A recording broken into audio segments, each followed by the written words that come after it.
हरियाणा देश का वातावरण लोकसभा चुनाव के बाद से बदला।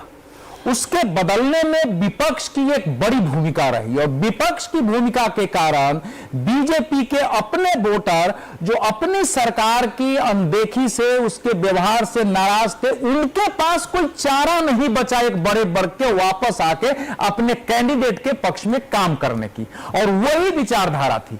जब आप कहेंगे, देखिए पूरे भारत में जो अयोध्या में राम मंदिर के समर्थक थे, ये कहना कि भैया देखो अयोध्या के ये राजा हैं, ये हमने अयोध्या के विचार को हरा दिया, जले पर नमक रगड़ने के समान था। बिल्कुल, बिल्कुल। पूरे भारत में हरियाणा भी था। और ये बात राहुल गांधी ने हरियाणा में भी कही। मजाक बना रहे थे, अयोध्या में वो अवधेश जीत गया, अवधेश जीत गया। आप मजाक उसका उड़ाते हैं, आप मजाक उड़ाते हैं कि राम मंदिर में हो गया, कहीं किसी के साथ कुछ दुष्कर्म हो गया या छेड़खानी हुई तो उसको आप मंदिर गिराने की बात उदित राज कर देते हैं। राम मंदिर का जितना मजाक और हिंदू आस्थाओं का भावनाओं नाच रहा है, गा रहा है, वो देखो ऐश्वर्या नाच रही, वो देखो अमिताभ बच्चन। राहुल गांधी एंटी हिंदू एक्ट हरियाणा में कहा नाच गाना तो कि नाच गाना हो रहा था।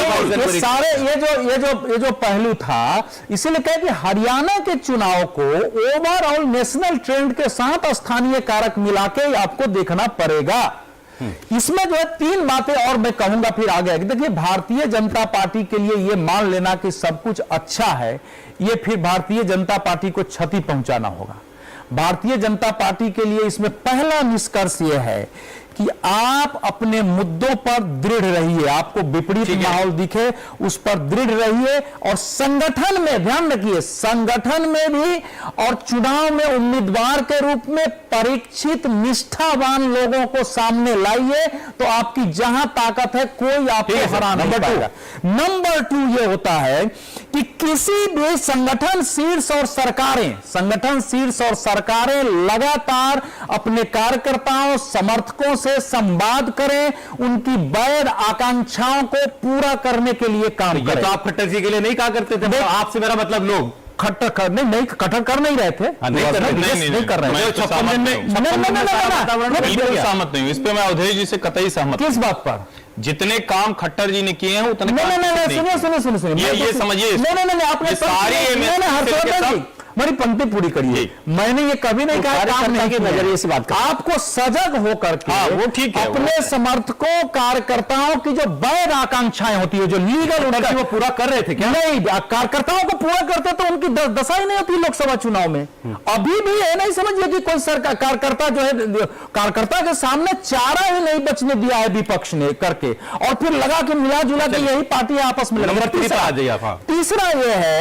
तीसरा उसमें है कि किसी भी एक व्यक्ति पर निर्भर होकर के रहने की बजाय आप संगठन विचार पर निर्भर रहिए। व्यक्ति का महत्व भी संगठन विचार पर है। हरियाणा में इसका प्रयोग हुआ है और वो प्रयोग सफल दिखाई दिया है। नहीं जी बिल्कुल है। जब आप किसी राज्य में आपकी सरकार हो और यहां तो 2 बार की सरकार हो, आप अगर आप चुनाव में जा रहे हैं तो आप कितना ही अपने काम से ध्यान भटकाने की कोशिश करें, जनता वो होने नहीं देती।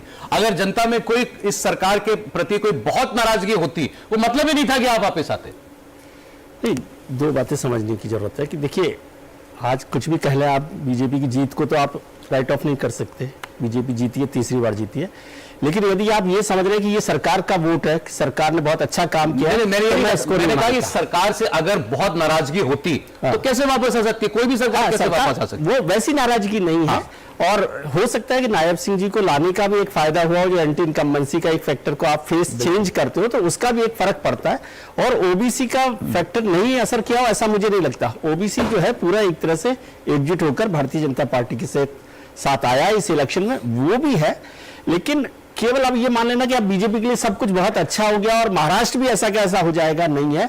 अवधेश जी जो बात करें ना, उसको ध्यान में रखकर भारतीय जनता पार्टी को महाराष्ट्र में चुनाव लड़ना पड़ेगा। ये जो बिल्कुल एक कंट्रास्ट बात कर रहे हैं अवधेश जी, जो भारतीय जनता पार्टी आज की तारीख में चल रही है उससे, कि विनेबिलिटी फैक्टर जो है इलेक्शन का, उससे कहीं अलग आकर भी आपको सोचना पड़ेगा। जो पार्टी का कोर इशू है, कमिटेड लोगों पर फोकस करना पड़ेगा। और महाराष्ट्र में तो ये बहुत जरूरी होगा कि बहुत बारीक तरीके से चुनाव लड़ना पड़ेगा। यदि हरियाणा को ध्यान में रखकर उड़कर आप महाराष्ट्र में पहुंचेंगे तो बहुत संभावना नहीं है।